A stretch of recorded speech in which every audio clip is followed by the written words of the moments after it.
Okay, तो हम देख रहे थे वैलेंस बॉन्ड थ्योरी, उसके एग्जांपल्स, मैग्नेटिक प्रॉपर्टी, ड्रॉबैक, ये सारे देखने के बाद अब हम आगे बढ़ते हैं क्रिस्टल फील्ड थ्योरी यानी CFT, crystal field theory. Crystal field theory यानी CFT क्या कहती है, चलिए हम आगे बढ़ते हैं कोऑर्डिनेशन कंपाउंड के बारे में। तो कोऑर्डिनेशन कंपाउंड्स में यहाँ पर क्रिस्टल फील्ड थ्योरी का जो मेन जो कंसेप्ट है वो ये है कि metal ligands and central metal and ligands they are considered as point charge. क्या कंसीडर करते हैं उसको? Point charge. वो उसको ये नहीं बोलता कि ये सेंट्रल मेटल है और ये लिगेंड है, बोलता है ये पॉइंट चार्ज है, पॉजिटिव नेगेटिव। और जो न्यूट्रल मॉलिक्यूल होते हैं जैसे अमोनिया है, वाटर है, COA कार्बन मोनोऑक्साइड, तो प्लस वाला भी आता है, ठीक है, लेकिन जैसे वाटर हो गया, अमोनिया हो गया, ये न्यूट्रल मॉलिक्यूल है, तो इसको डायपोल पॉइंट बोलता है वो।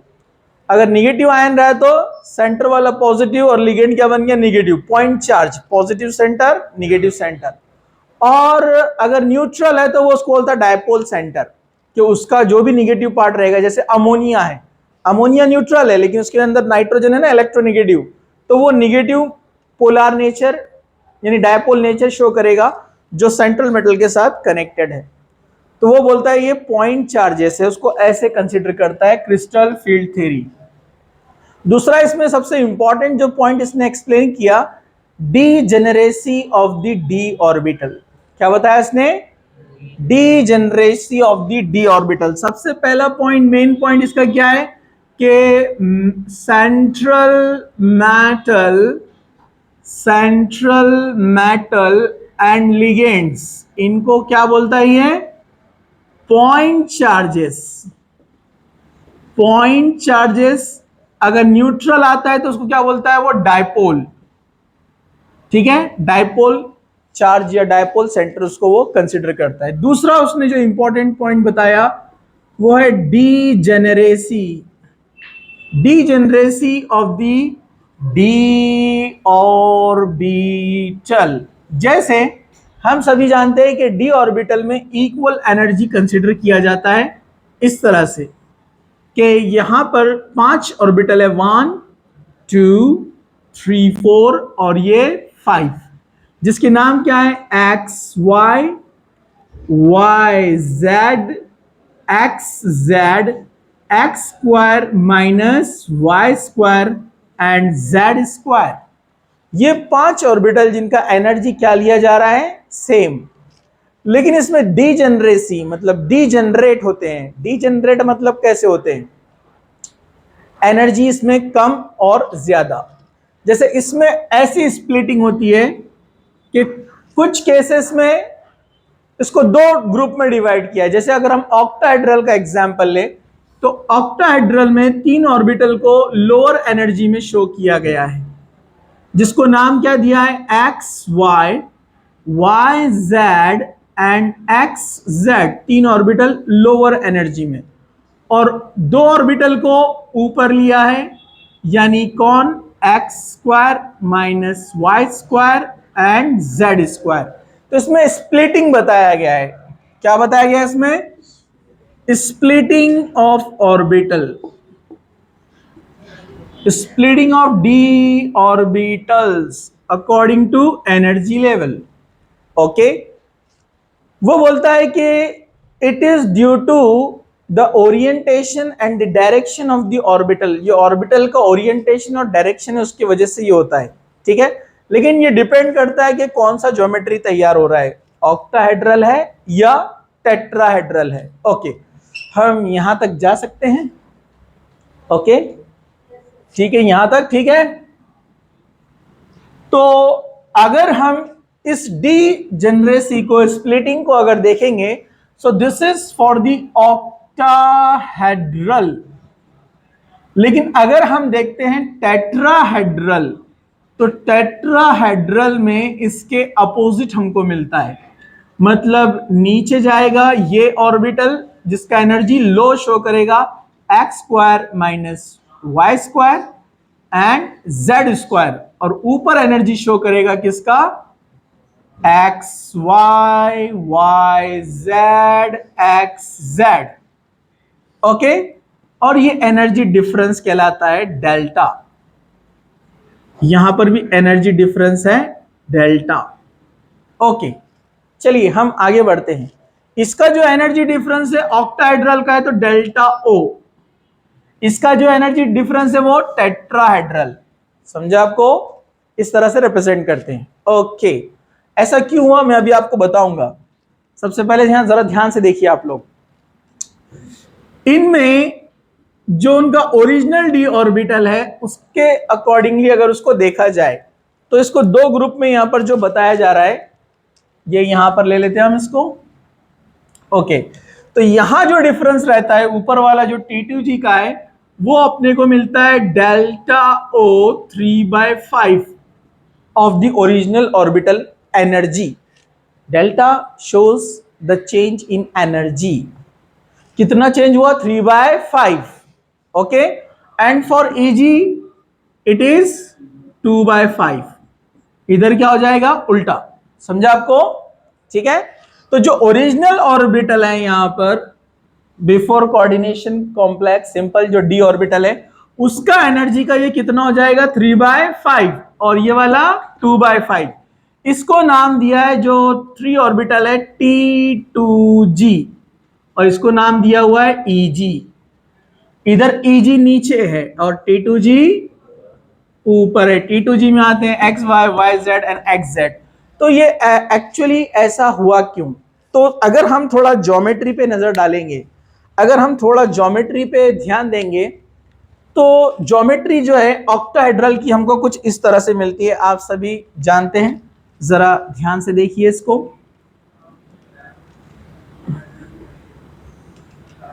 हम एक स्क्वायर बनाते हैं, ऊपर एक पिरामिड, नीचे एक पिरामिड। चलेगा? जरा ध्यान से देखिए। रेड लेते हैं हम यहां पर। ये एक पिरामिड है और यहां पर ये एक पिरामिड है नीचे की तरफ। पीछे वाले थोड़े डॉट डॉट बताता हूं ताकि आपको इजीली समझ में आए। गेटिंग? तो ये पिरामिड की तरह होता है और इसके बीच में होता है सेंट्रल मेटल। सेंट्रल मेटल होता है यहां पर, ये सेंट्रल मेटल है। लिगेंड 1, लिगेंड 2, लिगेंड 3, लिगेंड 4, ये वाला लिगेंड 5 और लिगेंड 6 पीछे। समझा आपको? ये 6 लिगेंड्स इसको लगे हुए। एग्जांपल ले लो, cobalt CONH3 6 time. Getting? Everybody is getting? Okay, जरा ध्यान से देखो इधर। ओके, ये लिगेंड्स है। तो एक्चुअली जो ऑर्बिटल्स के शेप होते हैं उन शेप के अकॉर्डिंगली ये एनर्जी चेंज होता है। जैसे यहां पर इसका एक्सप्लेनेशन दिया नहीं है, डायरेक्ट दे दिया है, लेकिन आपको मैं बता रहा हूं, जरा ध्यान से आप लोग देखिए। जो यहां पर ऑक्टाहेड्रल ज्योमेट्री होती है तो जो जेड स्क्वायर वाला ऑर्बिटल है, आप बुक में जाकर देखेंगे शेप जो उसका होता है, 11 की बुक में दिया हुआ है, उसका शेप इस तरह से होता है। जिसने देखा उसको अभी याद आएगा।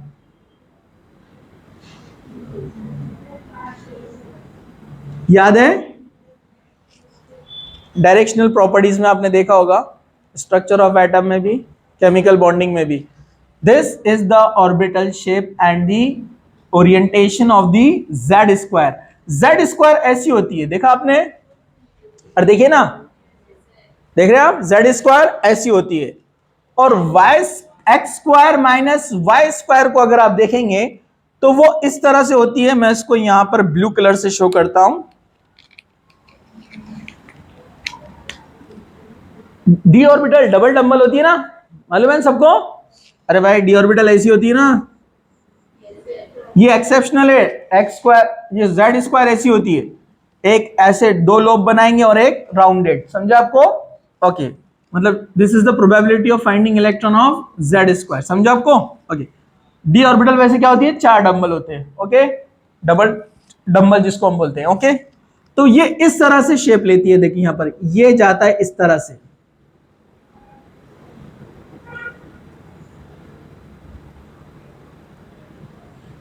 ये कौन है? X square minus Y square. और ये ग्रीन वाला कौन है? Z square. तो आप यहां पर थोड़ा सा ऑब्जर्व कीजिए कि जेड स्क्वायर और कौन?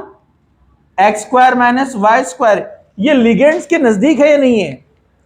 दे are in the symmetry with ligands. Ligand के साथ सिमेट्री में नहीं है? अरे भाई उसके क्लोज है ना, नजदीक है ना, तो डेफिनेटली लिगेंड जितना करीब आएगा ऑर्बिटल के, जहां पर इलेक्ट्रॉन होता है ऑर्बिटल के, वहां रिपल्शन ज्यादा, मतलब एनर्जी ज्यादा, तो एनर्जी एकदम बढ़ जाती है। जैसे लिगेंड अप्रोच होता है ये डायरेक्शन में, एक्स स्क्वायर और माइनस वाई स्क्वायर के, और किसके? जेड स्क्वायर के, इनके जैसे ही नजदीक अप्रोच होता है ये, तो रिपल्शन बढ़ जाता है और एनर्जी इंक्रीज। समझा आपको? और एनर्जी इंक्रीज होने से तो उसकी जो एक्चुअल वैल्यू है एनर्जी का, उससे वो 3/5 टाइम्स बढ़ जाता है और मिल जाता है यहां पर अपने को ईजी ऊपर। और ईजी मतलब कौन? X square minus Y square and Z square.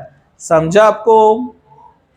अब यहां पर थोड़ा कॉम्प्लिकेटेड हो जाएगा बनाना, लेकिन मैं दूसरा क्योंकि डी ऑर्बिटल पूरे एक साथ रहेंगे ना, लेकिन थोड़ा सा यहां जंबलिंग हो जाएगा, ड्रॉ करने में थोड़ा टिपिकल हो जाएगा। मैं एक ऑक्टाहेड्रल यहां पर बना रहा हूं ताकि आपको ये समझ में आ जाए अच्छे से। जरा ध्यान से देखिए, ध्यान दो इधर बॉयज।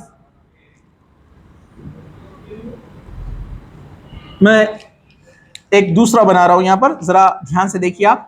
मैं वहां पर भी इसको ड्रॉ कर सकता था, लेकिन हम इसको यहां पर ड्रॉ करते हैं।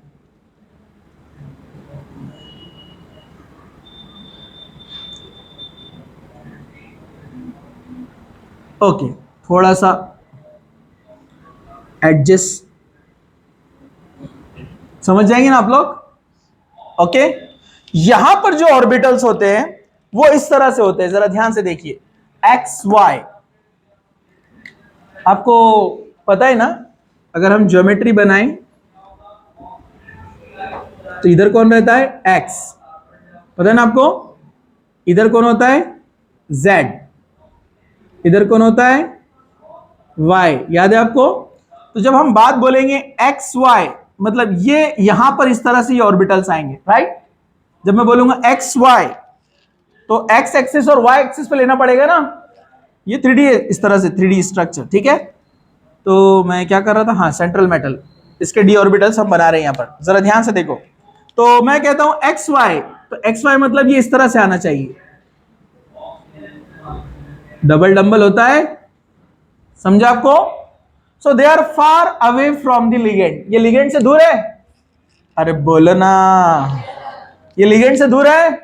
लिगेंड यहां बैठा है, यहां बैठा है, यहां बैठा है, यहां पर है, ये यहां पर है, ये पीछे है। समझा आपको? So they are not in the way of orbital. Ligand दूर है, ऑर्बिटल दूर है। यहां पर ऑर्बिटल इसके फेस की तरफ जा रहा है, देखो देखो देखो ना। और मैं कितना नजदीक से देख रहा, आप देखो ना, ये ऑर्बिटल देखो इसके फेस की तरफ जा रहा है, जबकि ये जो एक्स स्क्वायर और वाई स्क्वायर वाला था ये लिगेंड की तरफ जा रहा था, तो रिपल्शन ज्यादा। समझा आपको? इसलिए यहां रिपल्शन कम है, रिपल्शन कम है इसलिए एनर्जी कम है। समझा आपको? इसलिए एक्चुअल से उसका एनर्जी 2/5 कम होकर वो नीचे चला जाएगा वैल्यू। ओके, अब थोड़ा एक अलग कलर लेते हैं हम, यहां पर रेड वाला लेंगे।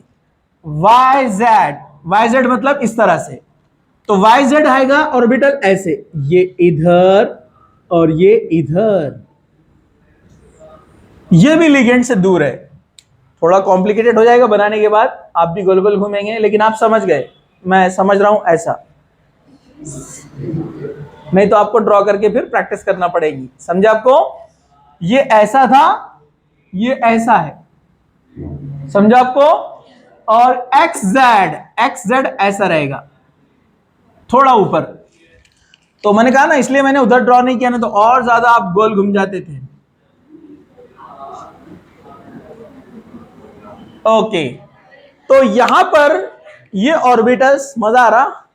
हाँ, तो देखो मैं यहां पर बताता हूं उसको, एक्स वाई, एक्स वाई, उसके बाद कौन? वाई जेड, और उसके पीछे ऐसा एक्स जेड। समझा क्या? ये समझो डी, ये डी ऑर्बिटल है। देखो देखो एक्स वाई दिख रहा आपको?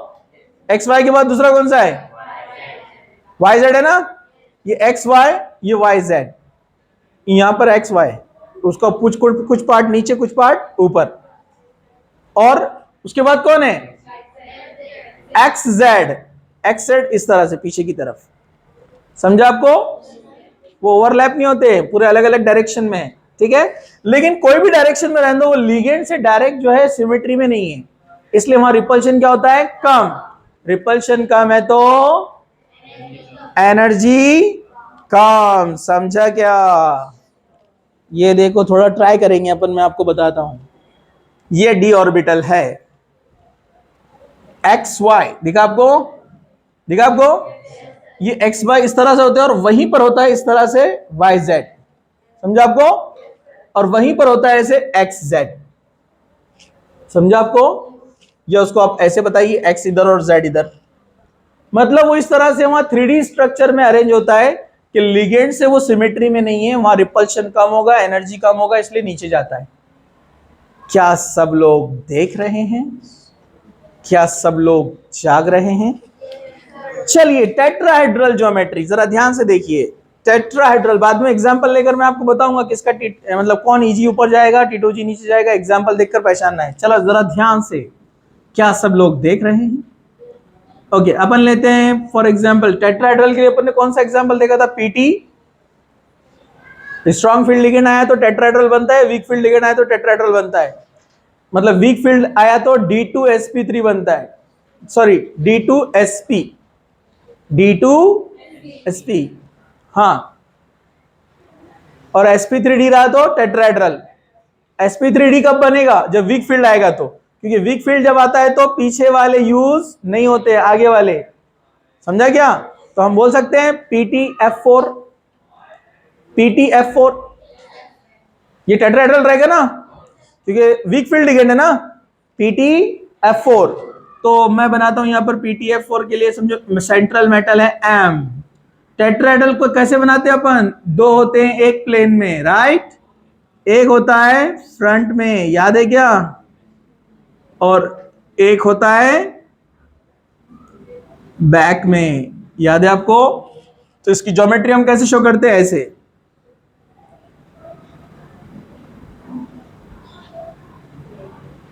और एक लाइन यहां से यहां तक ड्रॉ करते हैं हम।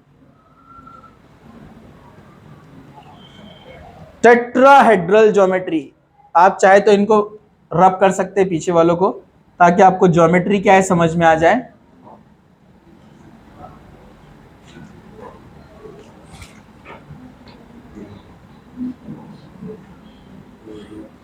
वो पीछे की तरफ है, कंफ्यूज होगा। टेट्राहेड्रल ज्योमेट्री, टेट्राहेड्रल ज्योमेट्री अगर हम तैयार करते हैं, जैसे फॉर एग्जांपल यहां सेंटर में कौन है? पीटी, कोई मेटल है, colour change, tetrahedral geometry. Okay, tetrahedral geometry है। अब अगर हमने यहां पर लिया किसको? एक्स, इसको थोड़ा सा नहीं, ऐसे नहीं जमेगा, आप और कंफ्यूज हो जाएंगे इसमें। टेट्राहेड्रल ज्योमेट्री में मैं आपको ये बॉक्स में बताता हूं, ये ज्यादा सूटेबल रहेगा आपको समझने के लिए। मैं ऑक्टाहेड्रल के लिए भी बनाना चाह रहा था ऐसे, लेकिन वो बहुत ज्यादा हो जाता था, इसलिए डायरेक्ट बता दिया मैंने उसको। ओके, समझो ये 3 डायमेंशनल हम एक क्या बोलेंगे, स्पेस रिप्रेजेंट कर रहे। ये कोई बॉक्स नहीं रहता है, समझे क्या? कोई बॉक्स वॉक्स नहीं है, बीच में है सेंट्रल मेटल। ओके ओके, अब हमको अगर एक प्लेन में बनाना है, तो एक प्लेन में कौन दिख रहे हैं? ये दोनों, दोनों एक प्लेन में है। ये एक प्लेन में है, ये एक प्लेन में है, लिगेंड। एक फ्रंट में है लिगेंड, और एक किधर है? बैक में लिगेंड। समझा आपको? ये पोजीशंस बताने के लिए मैंने क्यूब बनाया है। समझा आपको? पोजीशन रिप्रेजेंट करने के लिए क्यूब बनाया है मैंने, समझा आपको? ठीक है, चलो अब ऑर्बिटल ड्रॉ करते हैं हम। अपना जेड स्क्वायर कैसे होता है? वर्टिकल होता है ऐसे। अरे अभी देखा ना, यहां पर ये ग्रीन कलर में देखा ना? तो अगर हम जेड स्क्वायर वाला ऑर्बिटल लेते हैं तो ये इस तरह से है, जेड स्क्वायर वाला ऑर्बिटल। तो ये लिगेंड के सिमेट्री में है क्या? नहीं है, नहीं है ना? ये भी बीच में फेस की तरफ जाएगा, थोड़ा ड्राइंग में प्रॉब्लम है, ये कॉर्नर इधर आएगा, समझा आपको? तो ये किधर है? फेस की तरफ है। किधर है? फेस की तरफ है, समझा क्या? तो इसलिए ये यहां रिपल्शन नहीं करेगा, इसलिए उसका एनर्जी किधर गया? नीचे। अब इसको देखो, ये मैंने ड्रॉ किया था X square minus Y square, दिख रहा है यहां पर? अब इसको मैं वैसे ही ड्रॉ करता हूं रेड कलर से, जरा ध्यान से देखो। ये वाला, ये इधर गया, ये इधर गया, ये इधर गया और ये इधर, इस तरह से। कहीं भी लिगेंड से कांटेक्ट में है? सिमेट्री में नहीं, तो इसका भी एनर्जी क्या होगा? कम। बाकी के अब मैं बनाऊंगा तो फिर आप गोल गोल घूमेंगे, इसलिए मैं आपको सिंपल वे बताता हूं याद रखने के लिए। ईजी को याद रखो, ईजी। ईजी मतलब कौन? X square minus Y square and Z square. उसके लिए आप ये ध्यान में रखो, ऑक्टाहेड्रल में ऊपर एक पिरामिड है, नीचे एक पिरामिड है, और सिर्फ जेड स्क्वायर को याद रखो। किसको? जेड स्क्वायर, क्योंकि जेड स्क्वायर आती है वर्टिकल और इसमें रिपल्शन होगा सिमेट्री आने से, इसलिए ईजी का एनर्जी ज्यादा होता है ऑक्टाहेड्रल में। जबकि अगर हम T2G यानी टेट्राहेड्रल में आते हैं तो ईजी इस तरह से वर्टिकल, और ये प्लेन में होते हैं लिगेंड्स, आजू बाजू, पीछे और सामने। इसका इससे कोई कांटेक्ट में, कांटेक्ट मतलब सिमेट्री में नहीं है, समझा आपको? समझा? समझा? No problem. ठीक है, चलिए अब हम आगे बढ़ते हैं। दूसरा जो पॉइंट है, नेक्स्ट पॉइंट, जरा ध्यान से देखो। यहां पर जब ऑर्बिटल का स्प्लिटिंग होता है, तो मैंने अभी आपको बताया ये डी ऑर्बिटल है, ये डी ऑर्बिटल है, इसमें 5 orbital, 1 2 3 4 5, X Y, Y Z, x Z, x square minus Y square, और ये जेड स्क्वायर। बाद में जाने के बाद स्प्लिटिंग होने वाला है। अगर स्प्लिटिंग करते ऑक्टाहेड्रल के हिसाब से तो क्या मिलता है अपने को? बोलो बोलो। T2G नीचे और EG ऊपर। ओके, ठीक है। अब strong field and weak field ligand, ये पॉइंट भी क्रिस्टल फील्ड थ्योरी एक्सप्लेन करता है। इससे पहले हमने उसको देखा, लेकिन एक्चुअल उसका एक्सप्लेनेशन कहां पर है? क्रिस्टल फील्ड थ्योरी में। और ये आपको अच्छे से लर्न कर लेना है। I minus is a week ligand, उससे स्ट्रॉन्ग होता है Br माइनस, उससे स्ट्रॉन्ग होता है कौन? नो नो नो नो, उससे ज्यादा स्ट्रॉन्ग है SCN, थायोसाइनेट, थायोसाइनेट। उससे ज्यादा स्ट्रॉन्ग है Cl माइनस, उससे ज्यादा स्ट्रॉन्ग होता है S2 माइनस, उससे ज्यादा स्ट्रॉन्ग है F माइनस, और F माइनस से ज्यादा स्ट्रॉन्ग है ऑक्सलेट C2O4 2 माइनस, उससे ज्यादा स्ट्रॉन्ग है H2O, उससे ज्यादा स्ट्रॉन्ग है कौन? H2O के बाद अमोनिया, नो नो अमोनिया नहीं, कौन है? यस, इसका आइसोमर ये SCN है, वो NCS होता है, NCS, S attack, donor S है, यहां डोनर N है। ओके, उसके बाद नंबर लगता है अपना EDTA 4 माइनस, याद है क्या? EDTA। उससे स्ट्रॉन्ग कौन होता है? अमोनिया। अमोनिया है, यस अमोनिया है। उसके बाद EN CN CO, याद रखने के लिए EN CN CO, CO carbon monoxide, CN cyanide, EN ethylene diamine, देखा ना हमने, NH2CH2 CH2 NH2। ठीक है, तो ये आपको लर्न कर लेना है। ठीक है, ये वाटर के बाद वाले कहलाते हैं strong field ligand, strong field ligand. और ये वाले कहलाते हैं वीक फील्ड लिगेंड। और ये दोनों जो होते हैं ये एक्सेप्शनल है। They are strong field ligand for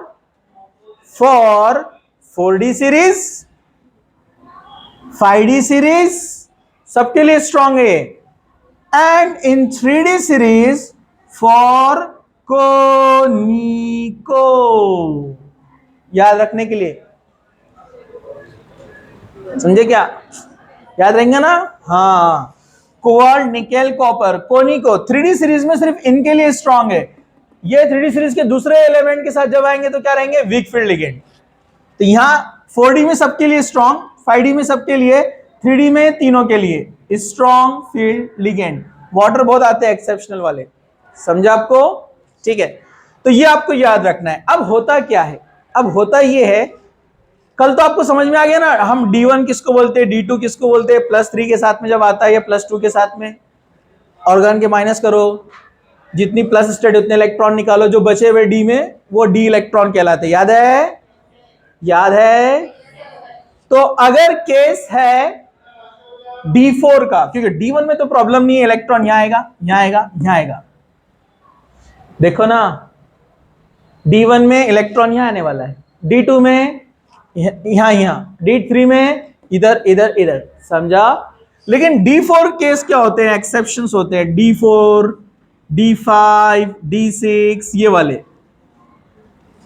अगर D4 कॉन्फ़िगरेशन है, मतलब एक ऐसा मेटल आयन है जिसमें D4 वाले इलेक्ट्रॉन है, D4 वाले इलेक्ट्रॉन है, मतलब यहां पर है 1 2 3 4।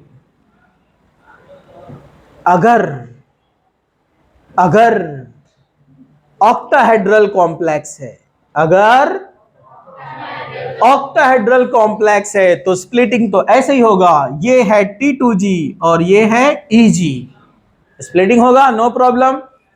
लेकिन अगर स्ट्रॉन्ग फील्ड लिगेंड आया, बोलो, स्ट्रॉन्ग फील्ड लिगेंड अगर आ गया तो पेयरिंग होती है। याद है आपको? अरे याद है क्या आपको? अगर स्ट्रॉन्ग फील्ड लिगेंड आ गया तो पेयरिंग होती है। इलेक्ट्रॉन यहां से निकलकर किधर आ जाता है? इधर आएगा ना।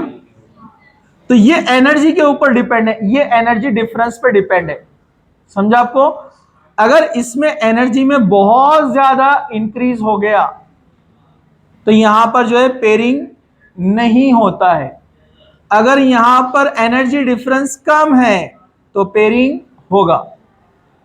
समझा क्या? नहीं समझे? मैं फिर से बताता हूं आपको, उल्टा बताता हूं, वैसा नहीं समझेगा आपको। जैसे फॉर एग्जांपल अपन ने यहां पर स्ट्रॉन्ग फील्ड लिगेंड लाके लगा दिए। कौन सा लेते? स्ट्रॉन्ग फील्ड लिगेंड CN लेते, CN CN CN CN CN CN आ गया। CN आया किसके पास? Z² के पास। तो स्ट्रॉन्ग फील्ड लिगेंड है तो ज्यादा अप्रोच होता है। स्ट्रॉन्ग फील्ड लिगेंड मतलब बहुत अच्छा डोनर है। स्ट्रॉन्ग फील्ड लिगेंड मतलब बहुत अच्छा डोनर है। स्ट्रॉन्ग फील्ड लिगेंड मतलब, तो जितना नजदीक आएगा एनर्जी उतनी ज्यादा। अरे एनर्जी बढ़ेगी ना, रिपल्शन ज्यादा है ना, अच्छा डोनर है तो एनर्जी बढ़ेगी। जब एनर्जी बढ़ेगी तो इनका गैप भी बढ़ेगा ना। जब गैप बढ़ जाएगा तो चौथा इलेक्ट्रॉन इतनी ऊपर जंप नहीं मार सकता ना, उसको यहीं बैठना पड़ेगा ना खामोश। अरे समझा क्या? तो स्ट्रॉन्ग फील्ड लिगेंड आने से इसलिए पेयरिंग होती, समझा आपको? क्योंकि स्ट्रॉन्ग फील्ड लिगेंड जब इसके कांटेक्ट में आता है तो एनर्जी बहुत ज्यादा, तो ये डिफरेंस बहुत बढ़ जाता है। कौन सा? ये वाला डिफरेंस बहुत बढ़ जाता है, समझा आपको?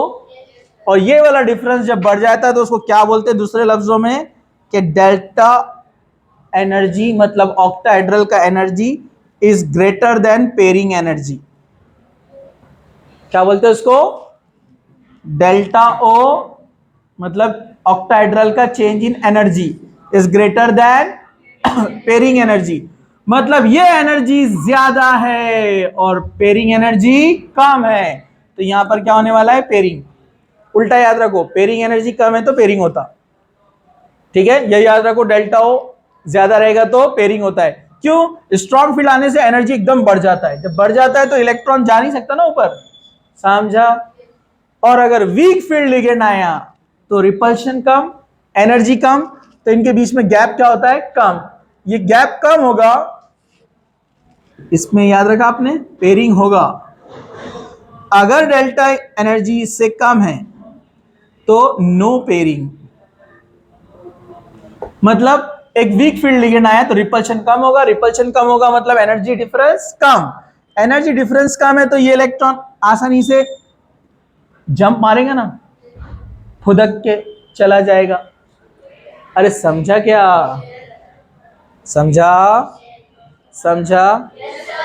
और एक नया पॉइंट आप जरा ध्यान से देखो, स्ट्रॉन्ग फील्ड वीक फील्ड समझ में आ गया, लेकिन जब हम टेट्राहेड्रल में आएंगे, जब हम टेट्राहेड्रल में आएंगे और हम D3 कॉन्फ़िगरेशन देख रहे हैं, क्या देख रहे हैं?